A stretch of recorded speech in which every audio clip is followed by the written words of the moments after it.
Welcome to Marketing MASH, brought to you by themarketingscope.com. Hi, this is Eric Vidal with the Marketing MASH, brought to you by the Marketing Scope. I have Vincent Orleck, social media manager for Plexus Worldwide. You guys are mainly in US, but you have some presence in Canada, New Zealand, Australia, probably a few other things around the corner. There you go. Tell us a little bit about what Plexus Worldwide does. We're a health and wellness company, dietary supplements. Basically, we have a lot of ambassadors, as we call them. There are representatives that sell the product, and it's out there nationwide, like you said, primarily in Canada and a couple other countries too. So as a social media manager, I got to figure, I mean, there's pros and cons, and I know you probably have it, you know, your day is filled with different pros and cons, but having 300,000 ambassadors or people out there to help you get the message across, is that a pro? It's both. It's both? It's both, yeah. Definitely more pro than con, but certainly, 300,000 people that are representing your company, it's folks that everyone is so enthusiastic, so passionate about the products and the company and the things that we offer. And that passion can sometimes lead to being overly passionate.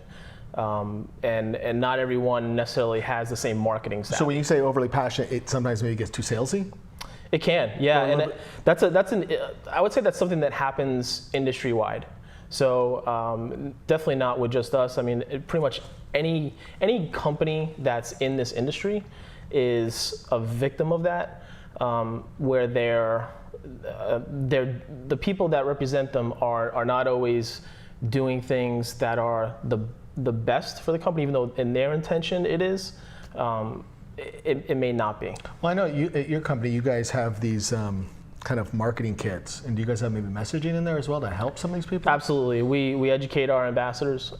We give them the tools when they first sign on to become an ambassador.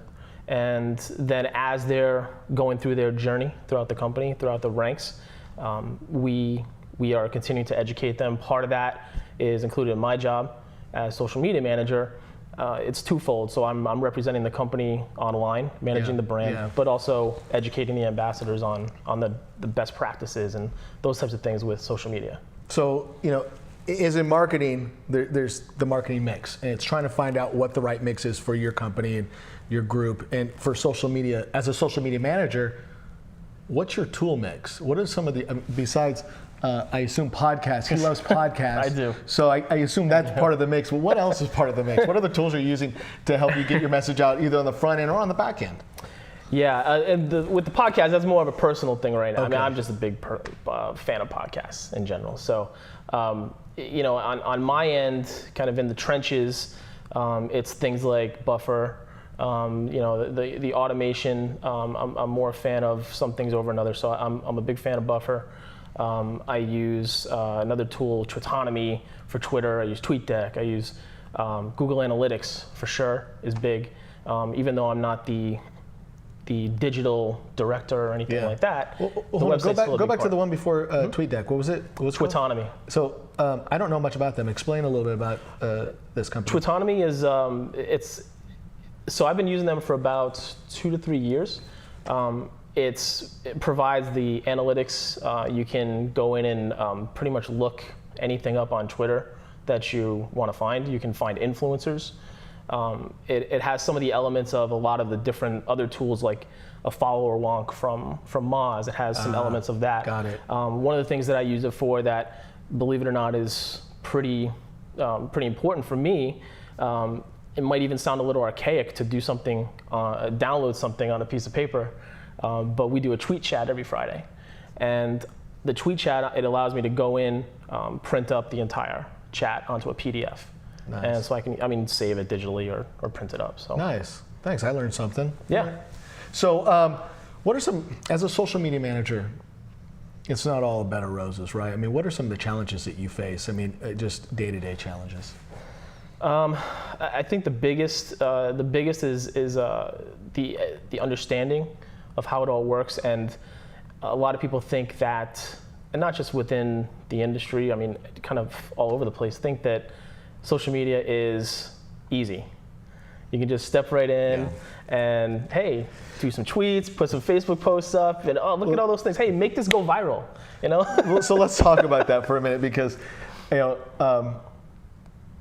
I've done some consulting for some companies. I have friends that are senior marketing professionals inside companies, directors, VPs, and it's like they always put this junior, just out of college person, or the one who's got maybe a couple years experience, and they put them in charge of social media.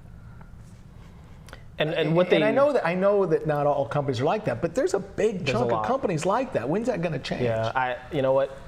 I don't know exactly when the whole switch will happen, but I mean, it's better now than it was a year ago or 2 years ago, or even definitely 5 years ago, where maybe a company didn't even have a position for a social media manager or specialist or anything. You know, it's something that I can't count how many times I've heard that from people, where and the small businesses, you know, kind of run the gamut. The small businesses, you have the owner that knows all kinds of stuff about social media, how to use it, is really, really good at it.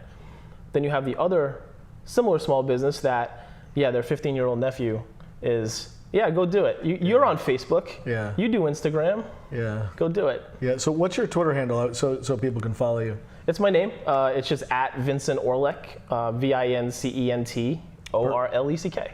Perfect. And I know that you're part of, and correct me if I'm wrong, you're part of the Phoenix Social Media Club? Yes, and you're the president. I am. I'm reviving it along with another awesome group of leaders. We have a leadership team that's bringing it back here in Phoenix over the last few months and trying to get these events going. We got an event coming up here a little bit later with our buddy Ted Rubin. Yeah, and I'm supposed to go there. I think we're going to do a podcast. We're going to get on Blab. Yeah, we're going to jump on Blab. Yeah. If you're not on Blab, get on Blab. Another great tool. Big fan, Blab. And so let's go. Let's go grab a couple beers and do that podcast. Let's do it. Vincent Orleck, thank you. I'm down. That's it for this episode of Marketing MASH. You can share your thoughts by following us on Twitter and Facebook. Subscribe to our podcast to keep up with the show. And of course, you can always find us by visiting themarketingscope.com.